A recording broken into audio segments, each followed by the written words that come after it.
الحمد لله والصلاة والسلام على رسول الله. الحمد لله الذي علم بالقلم علم الإنسان ما لم يعلم، والصلاة والسلام على معلم الناس الخير محمد صلى الله عليه وسلم وعلى آله وصحبه أجمعين. وصلنا هنا لل SNMP. الخدمة دي مسؤولة عن إيه، وكل التفاصيل عنها هنشرحها النهاردة في السيشن. SNP هو اختصار لسيمبل نتورك مانجمنت بروتوكول. البروتوكول ده معمول علشان يراقب الأجهزة. لو أنت في أدمن، جهاز أدمن، وبيراقب الأجهزة اللي تحتيه بتاعة الموظفين. بيشوف زي كده، بيتحكم برضه في حاجات معينة في الأجهزة. طيب، شبه إيه؟ زي ما مكتوب شبه ريموت كنترول كده، ونظام مراقبة للشبكة. بيشتغل ازاي؟ بيشتغل من جزئين. الجزء الاول ان هو بيرسل ويستقبل اوامر، خلاص، للاجهزه اللي تحتيه. والجزء التاني حاجه اسمها استقبال الترابس. يعني ايه تراب؟ ده الاي دي او رقم اليو دي بي الخاص بالارسال، وده خاص بالاستقبال. طيب، يعني ايه تراب؟ تراب دي مثلا، ونتخيل ان في جهاز من اجهزه الشبكه حصل فيه مشكله او ايا كان. فانا مش بدل ما ابعت كل شويه اشوف حالة الأجهزة واحد واحد، لا، هو اول ما يحصل فيه مشكلة يروح يبعت لي، يقول لي حصل واحد اتنين تلاتة، فانا ببقى عرفت عامل زي كده ايه، نظام نوتيفيكيشن. طيب، التراب ده زي ما مكتوب، لو في جهاز وقع، حصل ضغط على السيرفر، بدل ما تسأل الجهاز هو اللي بيبلغك بنفسه. طيب، في حاجة اسمها ال MIB أو المانجمنت انفورميشن بيز. ده عبارة عن ملف كده تكست فيه كل المعلومات اللي ممكن تسأل فيها عن الجهاز. بيبقى فيه ايه؟ بيبقى فيه يعني مثلا كل سيرفيس اللي موجودة، ومكانها فين، ونوعها ايه. فبيديك تفاصيل كاملة عن حالة الجهاز والحاجات اللي موجودة عليه. خلاص. فهو مش بيديك زي ما مكتوب هنا، مش بيديك البيانات مش بيديك البيانات نفسها، لا، هو بيديك تجيبها منين، مكانها بالظبط، الادريس بتاعها.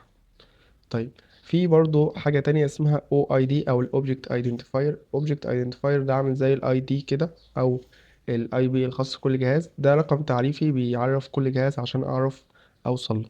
خلاص، بيبقى حاجة شبه كده.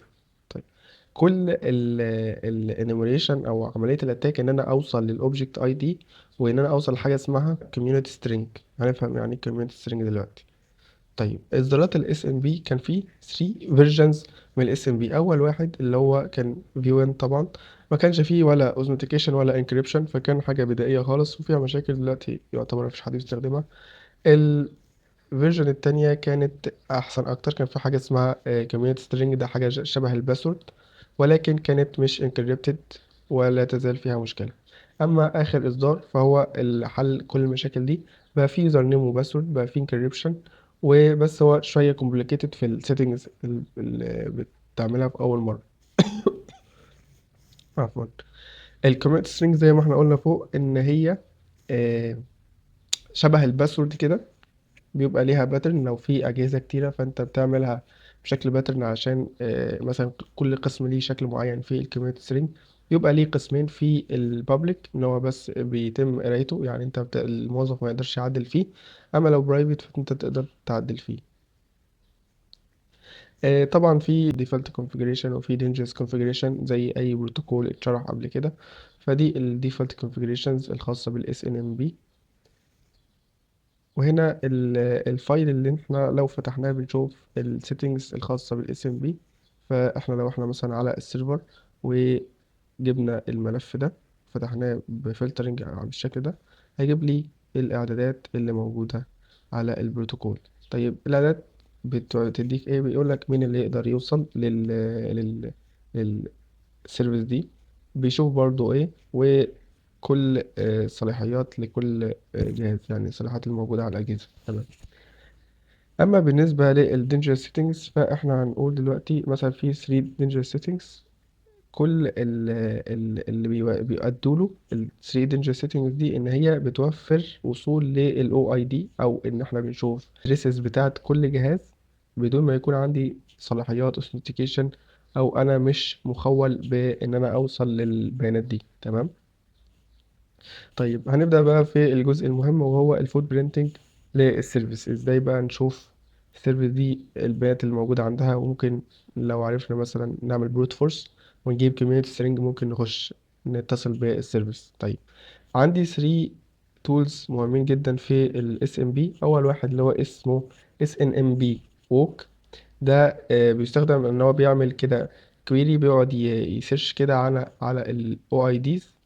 دي مهمة جدا إن احنا نوصل لها، ونشوف شوية بيانات كده في النص، منها مثلا أسماء السيرفر أو الجيميل اللي هو عنوان البريد الإلكتروني اللي هو الموجود المتصل بيه السيرفر، وشوية حاجات مثلا زي operating system اللي موجود على السيرفر، وهكذا. ال 161 ده بيستخدم إن هو بقى بيخش يعمل بروت فورس على الكوميت سترينجز، زي كده بروت فورس على الباسورد. بتبقى مديله فايل موجود عليه كوميونتي سترينجز جاهزة، هو بيجربها. تمام. آخر تول اللي هي اسمها برا، دي بتديك تفاصيل أكتر وأدفانسد أكتر في الانوميريشن. تعال نخش كده عليهم واحدة واحدة.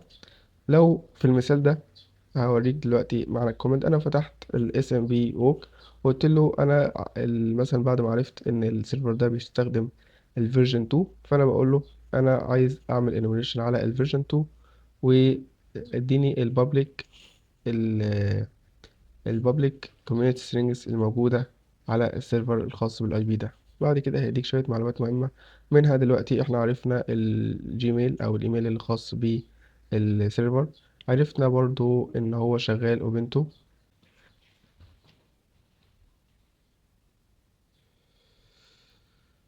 من البيانات المهمة دي عرفنا ان هو بيستخدم ال FTP، ودي اسم السيرفيس الخاصة بال FTP. عرفنا البايثون الباكجز الموجودة على الجهاز، وده بيساعدنا احيانا في عملية البريفيليج اسكليشن.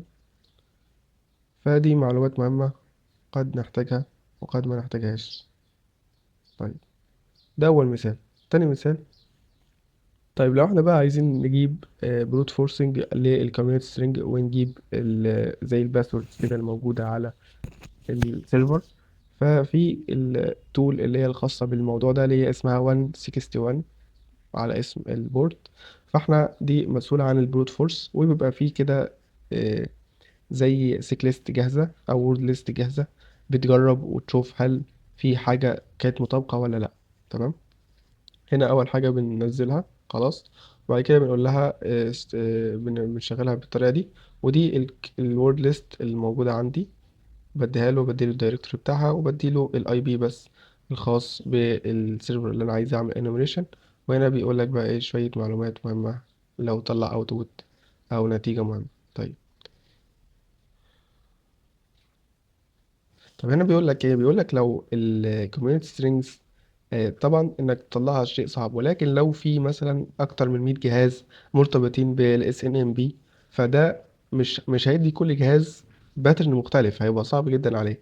طب هيعمل ايه مثلا الادمنستريتور هيحط باترن بيمشي عليه في كل الاجهزه. فانت لو اكتشفت الباترن اللي بيمشوا عليه في الكوميونتي سترينج او في الباسورد، انت خلاص لو عرفت الباترن خلاص هتعرف تجيبهم كلهم وتوصل لهم كلهم. فهنا بيقولك ان في تول كده بتساعدك انك تحدد رولز كده تمشي عليها، يعني زي كده ايه كاستمايزيشن للورد ليست علشان تعرف تخمنها. تمام. التول دي اسمها كرانش. تمام. بنعمل رولز كده معينة علشان نطلع وورد ليست بالرولز اللي احنا عايزينها. ولو انت عايز تعرف طبعا هنعرف اكتر عنها في الموديولز القادمة، هنخش فيها بتعمق جامد، لان في سيكشن كامل اسمه كراكنج باسورد ان شاء الله. يعني الحتة دي هنستفيد فيها اكتر. طيب، لو احنا عرفنا الكومنت سترينج، اول ما نعرف الكومنت سترينج نقدر نستخدم الاداة اللي هي اسمها برا. الأداة دي بنعمل بروت فورس بقى على ال OID. بعد ما نعرف الكومنت سترينج بقى ببقى عايز أعرف ال IDs الخاصة بكل جهاز علشان أقدر أتواصل معاهم أو أتصل بيهم. تمام. طيب، هنا دلوقتي بنخش نعمل انستولينج للتول، وبعد كده بحط ده الكوماند الخاص بيها، بحط الاسم طبعا التول، والكومنت سترينج اللي أنا طلعته، والاي بي الخاص بيا. فأنا مثلا ده كده مثال على استخدام التول اللي هي اسمها برا. بعد كده بيجيب لك اي جهاز خاص او بعد كده بيجيب لك اي معلومة قدر يوصل لها خلال الانيميشن بتاعه، ممكن يتصل بأجهزة فعلية. كده الحمد لله خلصنا ال SMB. اهم الحاجات عنها هي مش طول معقدة او سيرفيس معقدة. يا رب تكونوا فهمتوا الشرح. والسلام عليكم ورحمة الله وبركاته.